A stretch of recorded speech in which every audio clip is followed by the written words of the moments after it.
Greg, let's go, buddy. Hey, man, the toughest thing about introductions like this is now I've got to live up to it.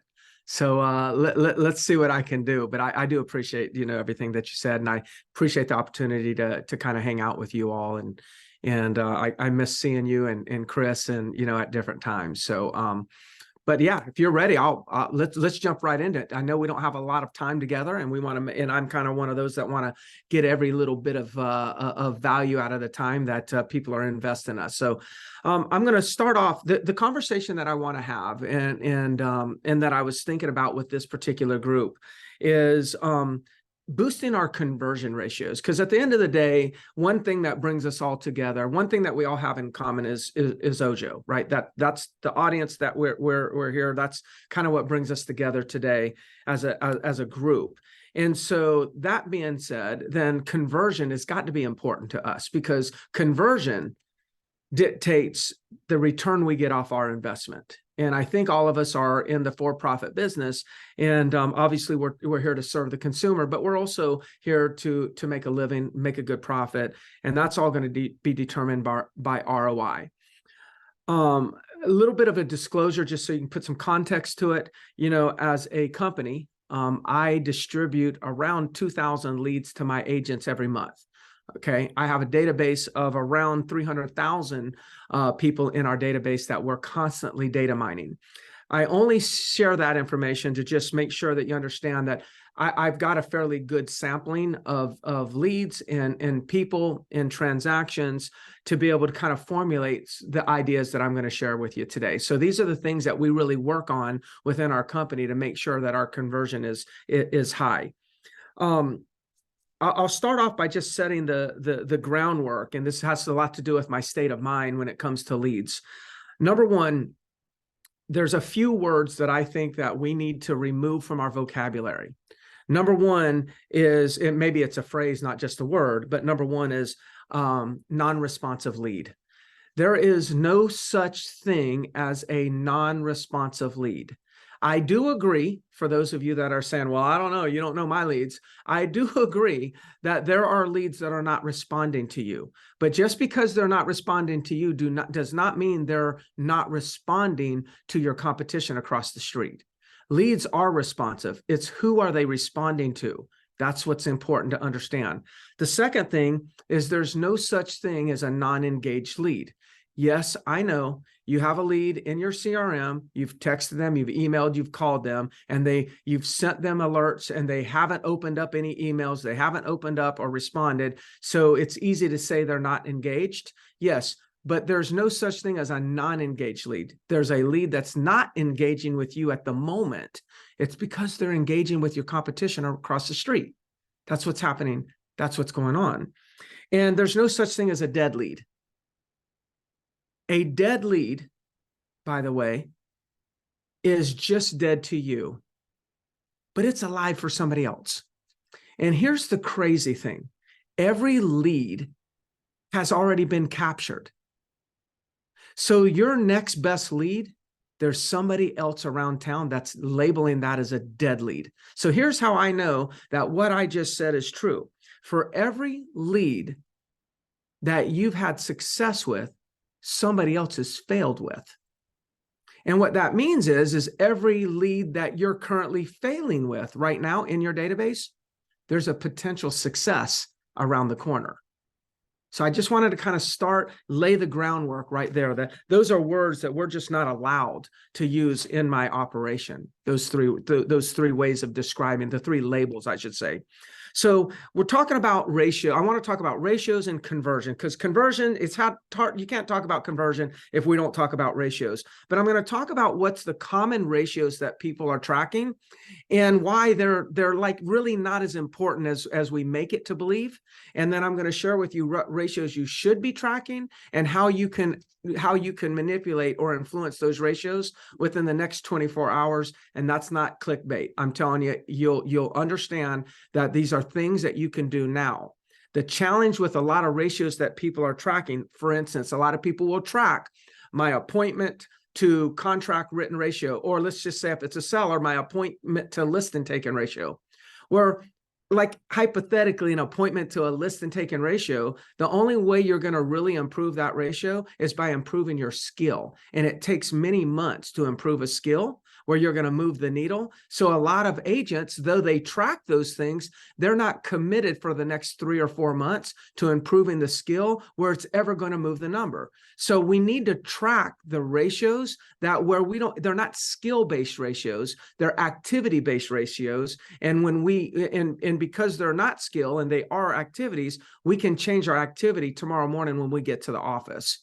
And if we change our activities tomorrow morning when we get to the office, we'll actually immediately change our conversion. So the ones that people are tracking is cost per lead. Oh, my cost per lead is X. Your cost per lead is miscalculated. The cost per lead is only half the story is what did you pay a lead company for that lead? The true cost for per lead is the cost of not doing a good job on that lead. Therefore, you paid for a lead and you never got paid on that lead. That's the true cost, is what we're losing because of poor management of our leads. That's the true cost. The cost of it doesn't matter whether you pay $10 a lead, $20 a lead, 25% for the lead on a referral basis, $700 a lead. It's insignificant. If you're converting at a really good rate efficiently, there's plenty of ROI within whatever means it's going to cost. The true cost is our lack of activity, and it's very hard to calculate, and it requires personal responsibility and accountability. So that's why, great, we can talk about cost per lead, but if we're going to talk about that, we got to talk about our activities or lack of activities on those leads as the true cost. The other one, as I said, is like, the appointment to listen taken or the appointment to contract written, that's another one. And then the contact to closing. It's great. How many contacts did I have and how many closings did I have? The contact to closing, these are the ones that people are talking about. But here's the one that I think we should be talking about, the 3 that I think we should be talking about. And that is, number 1, we need to be thinking about the capture to contact made, not the contact made to the contract written or the closing, the actual capture. How many leads did you came into your possession? And then how many of them did you actually talk to? Because here's the reality. Poor lead capture to poor lead contact ratio, the reality is if you actually captured 100 leads, whether or not you got them from Ojo, or you got them from a referral source, or you captured them on your own website, maybe you got an IDX on your website, you would be top of class if you talked to 16 of them. If you paid and captured 100 and you talked to 16 of them, you would be top of class. Now, some of you are saying, oh, I talked to more than that. I hope you do, but I don't know, how many of you really track this, but start tracking it and just understand that normal agent that does a decent job, top of class, actually better than average, would talk to 16, which means they would pay for 100, talk to 16, and pay for 84 that they actually never talked to. That's the truth of our industry. Okay. So the key is with the capture to contact ratio is we can increase that. The reason why we talk to so few people is because we're making too few attempts to talk to the people. We're getting the notification of a new lead, and if it's not a live transfer, or we're not able to take it as a live transfer, then we'll send a text and wait for the text back. Or we'll call them one time, leave a voicemail, and wait for it to come back. And what ends up happening is by the time we get the lead captured and we attempt to make the contact, then that person's no longer on the internet. They're actually doing their job, whatever their job is, whatever they do for work, and they can't take our call. And then by the time that they can make a call, they've gotten 2 or 3 more calls from different real estate agents and different emails and different texts. They can't remember who the first one to call is. So we're just lucky if we win. We win the lottery and we're the one they call back. That's what ends up happening. So therefore, we only really talked about 16. But if we would have done this, and some of this you've already heard. So, the good thing is that one thing that we know about real estate is there are no new solutions. And a lot of things in coaching you may have already heard, but where you are and what kind of motivation you have right now will determine how much action you'll take on what you're hearing. So like when it comes to capture to contact ratio, here's how you change it. You make more attempts. Simple. You don't just call them, you double dial them. You call them, no answer, you double dial it. No answer, then you leave a message, then you text it. It's called the DDT, double dial text. We got to drop the DDT on them. You double dial, then you text. Right there, you'll go from 16 out of 100 to probably 25 out of 100. Now, go 16% to 25%. You remember, the what you paid for the 100 is the same. That's a fixed cost. So if you actually go from 16 to 25, you just improved your ROI. If everything else stays the same, just because you talk to more of them than you normally do, everything else is going to improve from there. But let's not stop there. We go the double dial, text, email. That should all be done within the first couple of minutes. Then you wait a little while, call them again. Before the end of the day, text them again. Now we got double dial, text, email, call, text, first day. Tomorrow, text, call, email. 9 attempts, first 24 hours, you'll go from 16% to probably 40% talk to. Basically, you just increased your capture to contact ratio by over 100%. See what I mean? There's no skill involved in this, but there is will. And that's the key. See, like I'm not going to talk to you about a ratio that's going to require skill because that's going to take us forever to actually turn that boat around and get skilled up where we can see a positive result. But if you have the will to do what I just shared, tomorrow you could actually start experiencing a much greater return. So that's the capture to contact ratio. Totally different than contact to contract ratio. I want you to know that too, but I just want you to put your focus on this. The next ratio is your contact to appointment ratio. So now that we've over doubled our capture to contact ratio without doing anything else, we should double the number of appointments. We double the number of people because the source is the same. The quality is the same. We've talked to 100% more. We should now set 100% more appointments, whatever that number would be for you. But it gets better because there's a way to now make sure that you set more appointments out of the contacts that you make. So now this is compounding. We're going to set more on top of more. This thing actually can grow exponentially. And what we're going to focus on is the contact to appointment ratio. Now, the contact appointment ratio is going to be, the key to it is this. You've got to remember why people are calling. Why are people reaching out to real estate agents if they're thinking about buying? Now, I know, and I think you know, that we have a tremendous value for the consumer. Okay. I think one of the challenges in our industry right now is that we have done a poor job at demonstrating, or not demonstrating, but communicating our value on the front end. And so when buyers are reaching out to us, they actually think they only need us for access to the property. But see, there's this thing called the law of reciprocity that I believe in.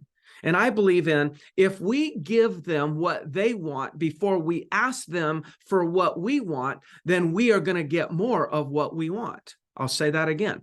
I believe that if we give them what they want, before we start asking for things that we want, we'll end up getting what we want. So you may have heard this new thing in the last couple of years, ALM. ALM. I'm a strong believer in ALM. I believe Ojo's a strong believer in ALM. And that is appointment, listing, and motivation. I'm not going to go through the ALM, but I just want to talk about the one, and that is appointment. If you want to improve your contact to appointment ratio, then within the first sentence of you speaking to a new lead, you automatically ask for the appointment. So I've got a script here, and I'll kind of read you through my script. Basically, what I'm saying is we got to offer access to the property from the get-go. So in other words, the old school way of like, Greg, I don't want to go show a property or give them access if they're not qualified. I need to make sure they're qualified. I didn't say you can't qualify them. I just said, let's don't do it first. Basically, somebody calls or you call somebody back and you say, hey, Jane, hey, I see that you inquired about that property over on XYZ Street. I'm just kind of curious. Would you like to take a look at that this afternoon, or maybe sometime would be better? So, hey, Jane, it's Greg Harrelson. I just wanted to touch base with you. I see you inquired about that property on XYZ Street. Hey, real curious. Would you like to take a look at that this afternoon, or would maybe sometime tomorrow be better? You see, like, hello, Jane, I'm offering her access. First sentence of my script is giving her access. Let that be the first thing that you say to them. Give before you ask for anything, and make the assumption that the reason why they're calling is to gain access. If they don't want access, they'll quickly say, oh, no, I didn't really want to see it. I just had a question. That's fine. You'll fish that out very, very quick. But you'll get so many people that says, yeah, as a matter of fact, that's what I was calling. I was hoping, yeah, can you show it? Yes. Why don't we go ahead? How about this afternoon around 4? Or would 5 be better? 4. Okay, well, I'm going to contact the seller. You don't say you're going to contact the listing agent. I'm going to contact the seller. I'm going to confirm with the seller that they'll be available on short notice. If not, I'll go ahead and see about a time for tomorrow. Let me get with them, and then I'll give you a call back, after we hang up. Sound good? Yes. And then now you can start asking more questions. You can do whatever qualifying you want. Talk to them about additional listings. Talk to them about their motivation. Get the information that you need to feel comfortable to go on that appointment. Just make sure you make the attempt to set the appointment first. So now here's what we've done with these two ratios that I've talked about. Number one, we've increased from 16 to 40 people that we've talked to out of 100. That's over doubling. So that's over 100%. We'll call it 100%. And then on top of that, now, because you're asking everybody or offering access to everybody in the form of appointment, you're going to double the number of appointments you're setting. And you're going to save a ton of time. Becomes very efficient. Now, if some of you are saying here, so, well, this guy's pretty intense. The intensity in my delivery has to do with my tonality, voice inflection, not my words. So if you're afraid that maybe you're not a presenter that presents with my style, that it's insignificant. You present with your tonality, your inflection, using these words, and it's going to be just as effective. Just understand that. Now, the third ratio there is the appointment to contract written ratio. So we need to, we've captured a bunch of people, but we want to talk to more of them. We don't want all these leads just piling up that we've never talked to. So we need to minimize that. Now that we're talking to more people, we're setting more appointments. Now that we're going on more appointments, we want to write more contracts. So we need to be looking and tracking our appointment to contract ratio, appointment to contract written ratio. So on the appointment to contract written ratio, here's what I've got here. You got to understand this. In my years of being in real estate, coaching real estate agents, one thing I understand about buyers is buyers buy off the process of elimination, not through the process of selection. Buyers buy through the process of elimination, not through the process of selection. This is what I've learned over the years. And so here's the key. I want you at the end of every showing, while you're still in the house, before you leave the house, no matter what, I want you to say something like this. Hey, Jane, before we leave, I have to ask. Tell me, honestly, is this a property you can see yourself owning? Meaning, is this something that you could see yourself making an offer on? And they may say, no, I don't think this is the one. Okay, great. So I'm just kind of curious. Should I put this on the list to eliminate? Or should I maybe keep it on the list of potential selection in the future? No, you can eliminate this one. Okay, fantastic. And then go to the next one. And then the next property I show, hey, I asked you this on the last time. I'm going to probably ask you this, frequently. But is this a property you could see yourself living in? No. Okay, so should it go on the list to eliminate, or maybe the potential list for selection? No, eliminate.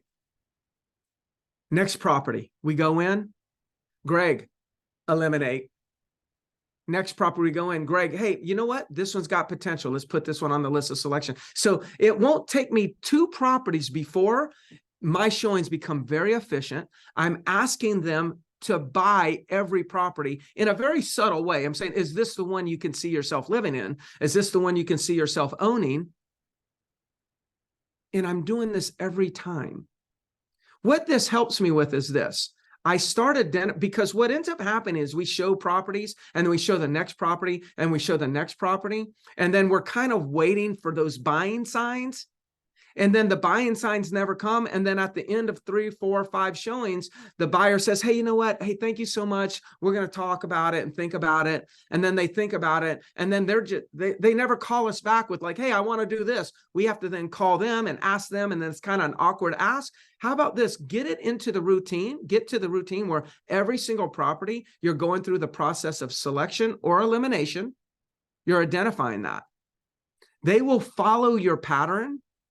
And then next thing you know, you'll start to see which ones they like. They'll tell you. And you don't have to keep going back and showing a property that you already know they're going to eliminate, that they're never going to buy. Remember, they're going to purchase through the process of elimination, not through the selection. So now here's what we're doing. We're talking to more people that we captured, over doubling that number. That means we're going to, because we double the number of people that we talk to, we're going to double the appointments that we go on. And then we're asking every single buyer to buy every single home, not because we're trying to persuade them to, because that's the best way to identify if it's a selection or an elimination. Becomes very efficient. By the way, the buyers love it. So this is like how we optimize.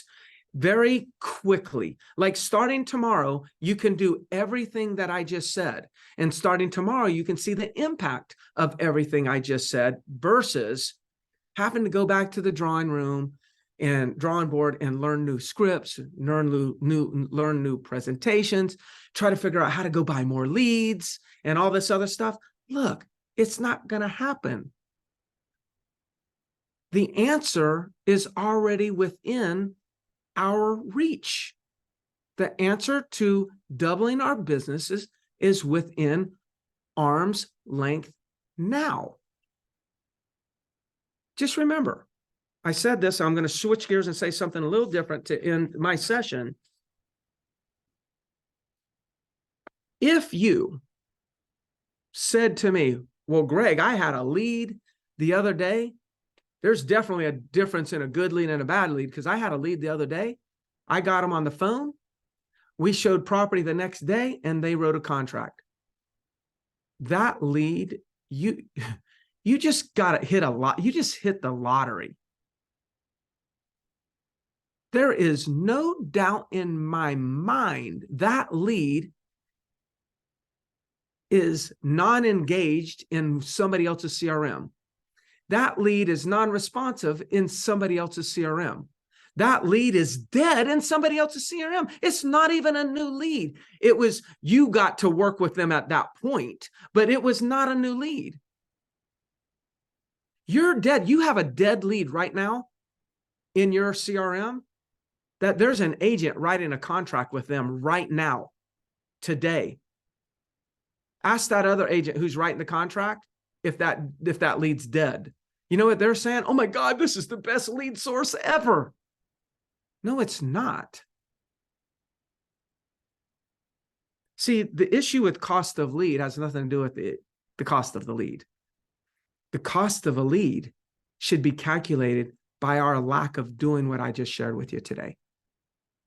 I'll end with this. And this is something else that I went through with a bunch of my coaching clients, but really most important, my agents in my office. I have around 340 agents, and we close roughly right around 4,000 transactions. So it's a pretty good per person production business. But I'll leave you with this. I'm using the number 100 leads. If you had 100 leads, here's what I'm confident in saying with all the data that I've seen, personal auditing of our databases and understanding the auditing of lead companies that I've been able to get this information from, about 10% of them are going to buy or sell within the next 12 to 14 months. There's about 10% that I think as an industry, we're pretty comfortable saying the conversion will be. One agent will not get 100% of the 10%. I'm just saying there's 10% available to convert. The absolute greatest agents, no matter what people are blowing up and saying that's BS in social media, the greatest agents are converting at 6%. Great agents are converting at 4%. Like great agents are converting at 4%. The average average agent is converting at less than 1%. That's the truth of our industry. So here's what that means. The absolute greatest that there is, that's converting at 6%, meaning they're closing 6 out of 100. They had to call 94 people that rejected them, told them no, said, oh, it's an accident. I didn't mean to push that button. I'm really not a lead. Oh, I'm just calling for my sister, my brother, my mother. No, I don't want to buy. I never told them that. Oh, no, interest rates are too high. Inventory is too low. Prices are too high. I'm just going to wait for the market to come down. The greatest converter in the industry converts 6 and has to hear 94 people tell him all that stuff that I just told you. So if you get a lead and they say, I'm not going to buy, 1. And you get a lead, interest rates are too high, 2. Keep counting. When you get to 94, you just made 6 sales if you're great, or 4 sales, or get to 96 and you'll make 4 sales. So we got to make sure that we understand that part of the numbers game. Whether we like to admit it's a numbers game, everything can come down to the numbers. We have to go through 94 to 96 rejections, no's, objections, smoke screens. We have to work through, grind through the 94 to find our 6. If your next 20 is no, no, no, no, no, don't get discouraged. Just say, whew, I'm a third of the way there, or I'm a fourth of the way there. That's what you say. See, it's that state of mind that's going to change our business. It's the state of mind. It's the state of mind of understanding the 3 ratios I shared, the state of mind of never using those labels anymore, like dead, not engaged, and non-responsive. Like, get that out of our minds. And the state of mind that, wait, I've got to be rejected 94 times to be accepted 6. Yep. And you will generate an extraordinary amount of wealth with that state of mind. Jeremiah, I'm going to turn it back to you, buddy. All right, Greg, that is It's impeccable. I got to tell you, it really was interesting for me. Now, I have a little bit of a different view of this from the rest of the world because I'm seeing 100,000 leads plus a month going to agents all over the country. And the number of times when I see one agent who says, "Oh yeah, that lead they weren't a good lead. They weren't going to buy. They were they were a renter. They were this. They were that." And then we just go and we look up that lead by their phone number, and we're like, "Actually, they closed escrow with somebody else in your market." It happens not just sometimes. I mean, it's hundreds of times a week Can I interrupt you happens. real quick? Can I interrupt and say one thing? So I have a database and I have a software that does that for me. That'll cross-reference my leads with the MLS. I'm only going to speak about seller leads real quick, only because those are easier to cross-reference because there's an address. And every 7 days, I get a report. And this morning, I woke up to a report and 18 people in my company database listed in the last 7 days, and only 2 of them were with my agents. 15 of them just closed. I don't know how many closed with us because I didn't do the additional thing, but that is 15 plus 8, whatever that is in math. That's how many in my database in the last 7 days. So I know where the opportunity is. That's right. That's right. And I can't imagine what it looks like for you guys. Yeah, I love it. I mean, because it is so spot on, right? The person that said, it's like you're at the clothing store and you're kind of going through the rack and they come up and they say, "Oh, do you need help with that?" And you say no, because that's what everybody says, right? That's the people that are telling us all the things you said. Rates are too high, prices are too high. I'm going to wait. I'm going to whatever. The agent that wins is the one that just simply stays in touch and gets engaged with them. And I love how you make it all about activities and not skills, because at the end of the day, right, the skills come from the activities. Yeah, good point. Yeah, right. Absolutely. It comes from the reps. That's right. That's exactly right. So I love this. This is so good. There's a bunch of questions. So if you have questions for Greg, put them in the Q&A, put them in the chat. We'll try to get to all of them. First one, Greg, it's like, go ahead, look, and I'm gonna synthesize this one a bit. We've all done it. We've all said we're going to do something and then we forget and we get a little bit behind. So for the agent that maybe they dropped the ball and they haven't been as good at the follow-up as they should have been, other than getting out of their own head and just making the phone call, what would they say? What's the best way to like get back in flow with your leads? Well, number one, let's look through the windshield. Let's not look through the review mirror, because what we've done in the past doesn't define who we are in the future. So I would take what you want to extract from today's call, and I would apply it tomorrow morning. That's just it. But now if the question's a little bit deeper than that, and like, how do I get motivated? I think what we should be motivated by right now is knowing that what Jeremiah said when he said he's looking in their database and he can see all these people that transacted, and then me also opening up to you and just telling you what happened in my database in the last 7 days. We now know what the opportunities is lost. We can now measure lost opportunities. Before leadership, like lead companies, we were all saying to you, "Oh no, these are great leads. These are great leads," but we never could substantiate it. Now we actually have the technology to substantiate it. So there's no more arguing about it. This is not a myth. It's not an argument. We know what the lost dollars are. So what I did, because I literally thought I told my staff, I'm about ready to blow up my building when I first saw what I was losing. And then I snapped out of that for a moment, but that was my first reaction. Then I snapped out of that and I realized, holy cow, I'm finally completely aware of how much wealth I can create for myself and agents within my company with this information. So we need to be looking at this as like, okay, now we know that there's no more guesswork. And I think that's how I would connect myself mentally to this. That's right. I love that. I love that. Joseph brings up a really interesting point. I'm going to talk about this for just a second, which Joseph said the leads from Mojo have to be better than 600. Cold leads, yeah, I agree with the 600. The reality, Joseph, is like our leads are just like everybody else's. The difference is we are filtering at the top for you. So we are pulling some of that 94 that Greg is talking about out, and we're trying to get you down to where it's like, hey, here's the 80 that maybe 10 of those are going to transact. The best Ojo agents in the country have like a 15 to 17% conversion rate on the leads that we introduce them to. The reality is that's just because we took some of the cream off the top, if you will, of the people that we believe had no chance in transacting. But what Greg is telling you holds true for every lead source. There is no magic. Like, I don't care what the lead source is. The only difference between the quality you observe and the quality at the top of the funnel is how much they take out in the middle. Yeah, that's a good point. I'm glad you bring that up, because that, you know, if the agent is solo and they're doing their own top of the top filtering, then that's where my numbers would apply a little bit more versus somebody else, a service actually doing that for you.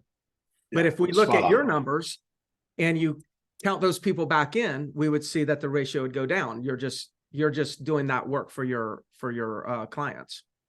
That's right. That's right. There's a couple of questions that I'm going to kind of lump together, which is, one is, how do we convert potential sellers? The other is, how do we improve our skills in the next 2 to 3 months? So Greg, for an agent that's like, man, it's almost Thanksgiving, I got to get serious right now. How do I get better at converting seller leads? And then how do I like convert some sellers between now and the end of the year? Yeah. Well, it all comes down to, you know, calls, you know, so like I see somebody says, how do we convert potential sellers? So what I'm going to make the assumption is that Gloria's talking about, like, maybe a seller lead was generated based on what's my home worth or something like that, and was captured. And then usually when I see something called potential seller leads, that means they abandoned the sign up process halfway in between, only gave an email address or gave an address. So what I would be recommending is go reverse look up the information. You've got the address, so you can easily find out through the tax records who the owner is, what the telephone number is, and give them a call. And here's what I know about these seller leads: that potential seller leads, which let's call it partial signups, convert at the same ratio that full signups convert. It's another myth. I've done it with, we generate in my office around, self-generate around through our own advertising, around 300 seller leads a month. And what I know is that the potentials convert just as much as the fools. You've got to call them. But when you're dealing with seller leads, there's a difference in buyer leads and seller leads. Seller leads, it's not about speed to lead. Speed spooks a seller. Speed is important for a buyer lead, but speed will spook a seller lead. So like if you go too fast, it spooks them. It's like, oh, okay. And so what we do as seller leads is we wait 24 hours before we call them. And we actually have it set up where seller lead comes, boom, we send them something. And then when we send them something, then when we call, we're not saying, hey, it's Greg, I noticed that you were on our website checking to see what your property's value is. No, we say this: hey, it's Greg Harrelson, I just wanted to touch base with you. We recently sold something in this particular area. I'm just kind of curious, are you keeping up to what the property values are in your neighborhood?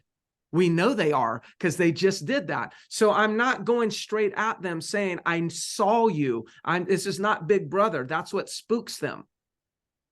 Because seller leads are different than buyers. You have to be speed to lead with a buyer, because a buyer's on the internet looking at multiple websites, and the first person who gets them is the one that they're going to latch onto. But that's not what a seller lead's doing. They're so nervous even putting their information in there. Speed spooks a seller. Speed's mandatory for the buyer. Love that. All right. There's a couple questions around, how do you go about working a large CRM full of older leads? Like, this person has 80,000 leads from 2 to 6 years ago. Yeah, there's another one about, do you do a full 36 touch with your database? I think, the thing I noticed from hearing you and all our other masterclass speakers is there's a mindset difference between the top agents and everybody else. Everybody else tends to be transactional. It's like, how do I find the person that's going to buy a house today? Mm-hmm. The top agents are relational. It's how many people can I engage with that I can create advocates for my business and build this giant pipeline of business. And whenever that business comes, doesn't really matter, because I'm going to be in the business for a long time. Mm-hmm. And so, Greg, I'd love to hear, like, how do you think about that? You guys have a huge database. You have a huge team. Are you like searching for right now business, or are you just building a pipeline and working on the customer's timeline? Well, so a little bit of both. I mean, I would say, so yes. And so the person that said something about 80,000 people in their database, or somebody that has a big database like myself. So what we have to be better at is we've got lead capture, which that's figured out. Heck, Ojo does that for us. We got lead capture, then we got lead nurture.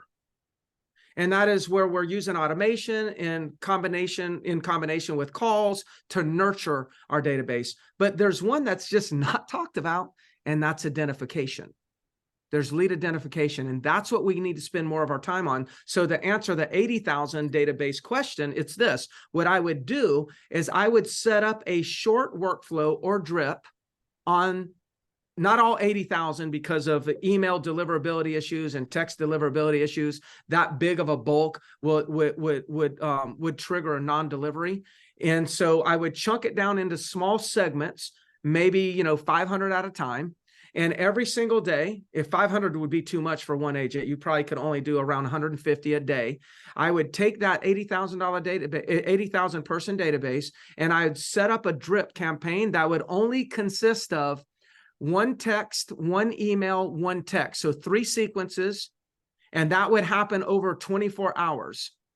And what will happen is when you send that out, not a long-term nurture, because you're going to get tons of opt-outs and unsubscribes. A short-term sequence. The first one could be nothing more than, hey, it's Greg Harrelson. We were in communication in the past. I'm just kind of curious. Are you still looking to purchase in Myrtle Beach? And then there could be an email with something. And then the next text tomorrow, hey, I sent you a text yesterday. I didn't get a response. I'm not sure if I'm texting the right person. Is this Jeremiah? That's all I would do. And then from there, I would get probably a 60% response rate. Now what I did is those 60% that respond, that's who I'm calling right then. And then tomorrow, I'm doing the same thing. Short-term sequence to get high response rate, to get engagement, and then I'm going to call the people who engaged. And with a database as big as 80,000, you could do that for an entire year and probably never get through all 80,000 people and have one of the greatest years you've had in many years. I love it. I love it. Question from Adam. What are some important questions you like to get answered on the initial call? Would you provide examples on how to ascertain that information? Well, number one, I want them, I'm going to use ALM. So we're going to focus on setting the appointment. And then and then the L is we're going to talk about listings. Like, is there any other listings you're looking at? Is there anything else I can do to research for you? And then that's where we start talking about the 3-bedroom, the 4-bedroom. So I'm starting to identify what are they interested in. But the main thing for me is this. Hey, I'm just kind of curious, Jeremiah, I know that you're thinking about purchasing in the area. What's inspired you or what's motivating you to actually purchase in Myrtle Beach right now? I want to know why they're buying. Just like when I'm dealing with a seller, I'm saying, why are you selling? Well, I'm moving to Atlanta. Well, what's in Atlanta? Well, I've got kids in Atlanta. Oh, great. How old are the kids? Well, it's actually my grandkids. Oh, okay, good. Now, are you going to move in the same neighborhood with them? Well, as a matter of fact, I'm going to move in with my daughter because she needs help. And I need to be there for them. Now, like, if I hear that, I'm like so motivated to work with that seller because I know way more that they're not moving to Atlanta. They're moving to do their duty as a grandparent. Let me ask you this. If the grandkids lived in Dallas, would they still be moving to Atlanta? No, they'd be moving to Dallas. So that's the key. It's all about motivation. I want to dig deep in motivation and understand why they're buying. And then once I get a good sense that I'm connecting, then at that point, I've got what I need. Now, assuming I do want to know something about their financing. We're just not as hardcore as we used to be when it comes to how we qualify. But the answer is motivation. I want to know why they're buying. That's great. So the most important thing to know is the why behind the what. I love that. Yes. Set the appointment quick. I love that. There's a couple of people that ask, like, you've talked about some piece of software that tells you what properties people bought and sold. Can you share what that piece of software is? Yeah, I mean, somebody actually asked me I saw it in the scroll, asked if it was Fellow. Yeah, that's exactly what Fellow does for us. Okay, cool. So we'll include that. All right. So we've got about 10 minutes left. I have 5 minutes of content at the end. So if you have more questions for Greg, pop them in. In the meantime, Greg, will you play a game with me? Oh, God, I hope you're not setting me up. If you are, I'm going to get you, but I'll play whatever you want. All right, let's go. So this is like everybody asks this question, like, "Hey, what if it's a really low budget lead? Is it a good lead?" So Greg will play together. You'll catch on quick. If we sent you this lead, would you accept this lead? Or would you say no? I don't work $30,000 leads. 100% we would accept that lead. 100% without a doubt. Yeah, like you nailed it. Because had you accepted that lead, and in fact, we said this is a real lead. We sent out to agents. The agent that accepted that lead sold this house. Wow, that's Million cool. dollar house off a $30,000 lead. Okay, next one up. This one, all this one's missing is a Camaro in the front yard, by the way, on blocks. Yeah. I Would you like take Camaro, this so one? don't, yeah, I like Camaro. So I would definitely like, yeah, there's no lead we would not accept. There's no lead. Wow, that's cool. This one sold an island. So literally, this agent, we sent this out to I think 16 agents because everybody kept saying no, and the agent that finally said yes won the lead, and they sold an island. Like zero exaggeration. Person clicked on this, bought that. Wow. And I've got example after example after example. And by the way, this was the actual listing lead we sent out. This looks beautiful, by the way. Everybody would accept this. This guy bought this house. But the beauty of this is the agent understood that it's about relationships. So they not only sold 3 Summer City, they sold 6 Summer City and 8 Summer City, and probably got a client for life out of it. And so the point here is, don't judge a book by its cover. Like what Greg said, reach out to the people and have the conversation, because at the end of the day, that conversation, that learning about what that consumer wants, what motivates them, that's where all the magic happens. You know, there's a direct correlation in the wealth that we accumulate and the difference that we make, and that's kind of where what I follow. It's like, look, like I'm in it to serve the consumer, and I'm in it to develop wealth. So, in my opinion, and this might sound a little judgmental, the people who's going to judge the listing or the lead based on price, that's the agent that's chasing money. The top producers that will say, I'll take any lead, those are the people that are building wealth. So when we're short-sighted and we're saying, I'm not going to take that $30,000 lead, it's because we're thinking about that one commission. But when I look at that, I'm thinking the lifetime value of that relationship. And I build wealth by building lifetime value, then cashing in on the lifetime value of these relationships. I can make money by like being very selective and not thinking about the lifetime value. And I think that's what I think about, Jeremiah, when you share this information. I love that. All right, one last question, and I'd love to get a parting thought from you, Greg. Is we're going back to skills, right? I think I heard your message was like skills come, what do they say? Repetition is the mother of all skill. Yeah. For somebody who's trying to build skill quickly, how can they get plugged into something that will help them do that? Well, you kind of said it. If you want to build skill quickly, you're not going to do it in the classroom. You're going to do it on the court, on the field. And so what that means is, like, look, you've got a database. Go call every single one. Like, make a commitment that you're going to generate for 3 hours a day and make calls. And so, I've got agents I've got 18-year-old kids in my office that within 6 months of getting their license, they're taking 4 listings a week, or they're writing contracts. Why? Because they're on day one, they're failing multiple times. And every time they fail, we learn. Most people are trying to get it perfect, and then they'll get started. If I was your teacher and you wanted to learn how to swim, I can promise you, I'm not going to teach you how to swim in a classroom.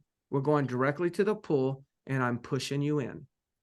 And as you start to bob up and down, and it looks like you're panicking, I will jump in and save you, pull you to the side. You'll stop crying. You'll catch your breath, and I'm pushing your butt back in. And I promise you one thing, Greg Harrelson to teach you to swim faster than anyone will.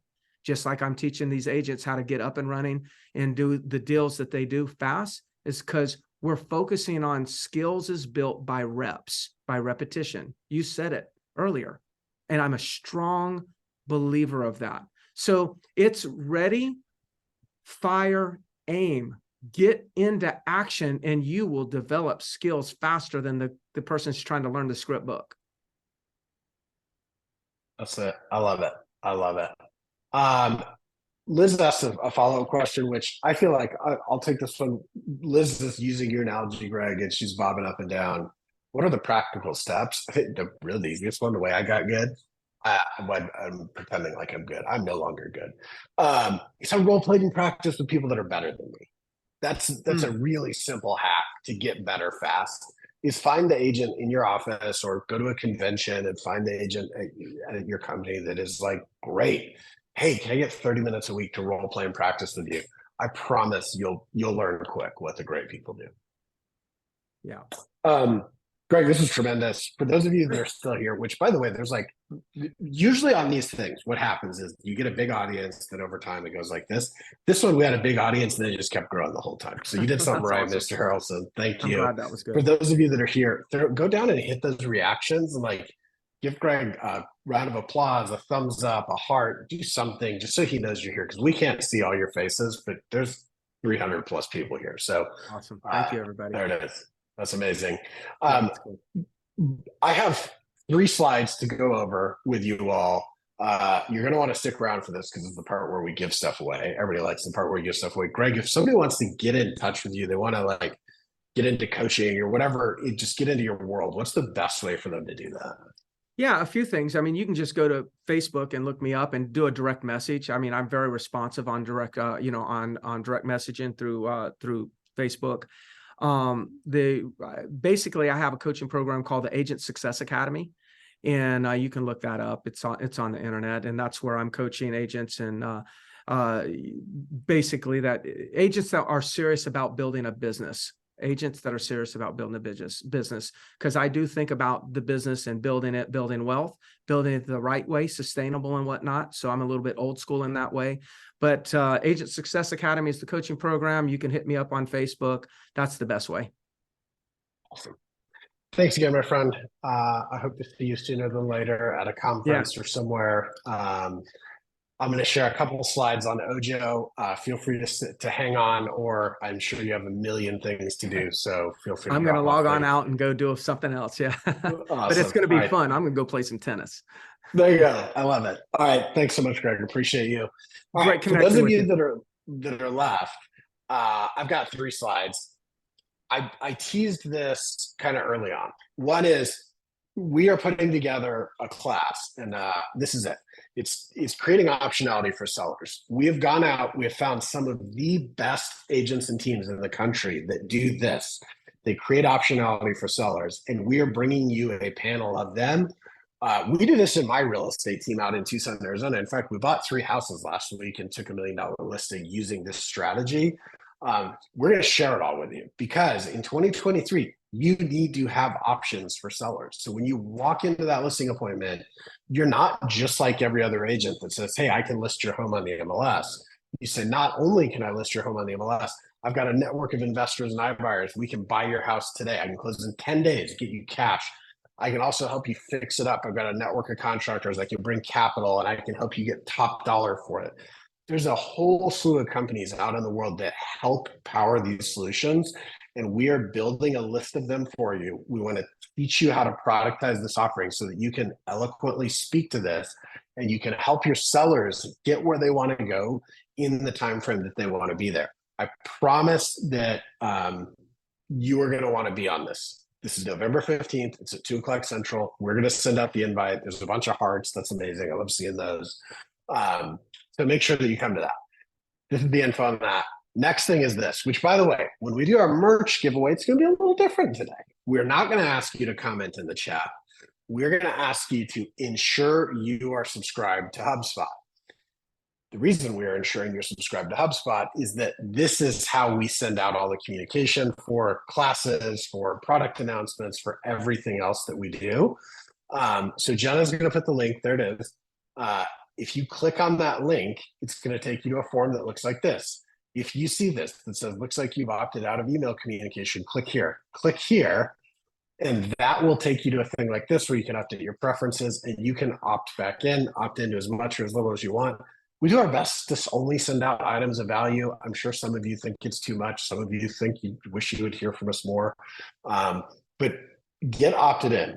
When you opt in, that is how we will select this month's merch giveaway. So you don't need to do anything in chat. I love that y'all are putting done in there, but all you have to do is be on the list of people that are opted in. So if you go to that and you're already opted in, you don't need to do anything. If you're not opted in, reset your preferences, opt in, and then that's great.